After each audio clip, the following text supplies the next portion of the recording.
भगवान शिव ने रुद्र रूप धारण करके कैलाश में निवास प्रारंभ किया। माता शक्ति ने दक्ष पुत्री सती के रूप में अवतार धारण किया तथा शिवसंगिनी बनकर कैलाश में पदार्पण किया।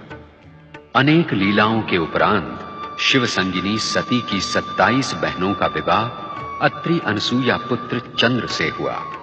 चंद्र अपनी प्रियतमा रोहिणी के मोहजाल में फंसकर दक्ष शाप से पीड़ित होकर रोगी बना एवं शिव की आराधना से पुनः स्वस्थ हुआ। इसी प्रसंग में भगवान शिव के प्रथम ज्योतिर्लिंग सोमनाथ ज्योतिर्लिंग की स्थापना हुई। तत्पश्चात शिव के अपमान से दुखी सती ने दक्ष यज्ञ में आत्मदाह करके सतीत्व का अनुपम उदाहरण प्रस्तुत किया। शिव वैरागी बनकर तपस्या में लीन हुए।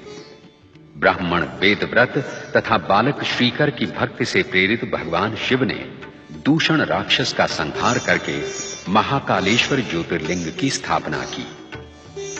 नर नारायण ने अनुपम शिव भक्ति का उदाहरण प्रस्तुत करते हुए भगवान शिव की आराधना की और फलस्वरूप हिमालय पर केदारनाथ ज्योतिर्लिंग की स्थापना हुई। राजा मांधाता ने विंध्याचल पर शिव की आराधना की। भगवान शिव प्रसन्न हुए तथा ओंकारेश्वर ज्योतिर्लिंग प्रतिष्ठित हुआ। तत्पश्चात माता शक्ति ने हिमालय पुत्री पार्वती के रूप में जन्म लेकर शिवाराधना की, कठोर तपस्या की तथा भगवान शिव ने अनेक परीक्षाओं के पश्चात देवी पार्वती का वरण किया। इसी बीच असुर कुल में महाशक्तिशाली तारकासुर उत्पन्न हुआ, जिसे ब्रह्मा द्वारा शिवपुत्र के हाथों मरण का वरदान प्राप्त था। अनेक प्रार्थनाओं एवं प्रतीक्षाओं के पश्चात शिवपुत्र कार्तिकेय विचित्र परिस्थितियों एवं परिवेश में उत्पन्न हुए। 6 कृत्तिकाओं तथा देवी गंगा द्वारा उनका लालन पालन हुआ। समय आने पर शिवपुत्र कार्तिकेय के हाथों दुष्ट तारकासुर का संहार हुआ। तत्पश्चात माता पार्वती की पुत्र कामना गणेश के रूप में फलीभूत हुई। शिव के त्रिशूल से गणेश का शिरच्छेद हुआ। तदुपरांत शिवेच्छा ही से वे गजानन गणेश बने। कार्तिकेय सदा के लिए दक्षिण के श्रीशैल पर्वत पर चले गए। उन्हें पुनः कैलाश लाने के लिए शिव पार्वती को भील भीलनी, अर्जुन एवं मल्लिका का रूप धारण करना पड़ा और इसी प्रसंग में मल्लिका अर्जुन ज्योतिर्लिंग की स्थापना हुई। भगीरथ की आराधना सफल करके शिव ने गंगा को शीश पर धारण किया तथा गंगाधर बने। गंगा के द्वारा सहस्रों सगर पुत्रों का उद्धार हुआ।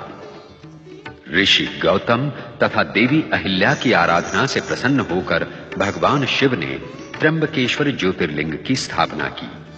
गंगा, दक्षिण की गंगा गोदावरी बनी।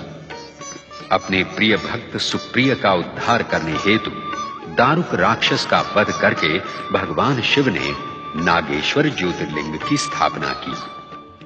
अभिमानी रावण का गर्व हरण करके शिव ने देवताओं की प्रार्थना पर आरोग्य प्रदायक वैद्यनाथ ज्योतिर्लिंग की स्थापना की।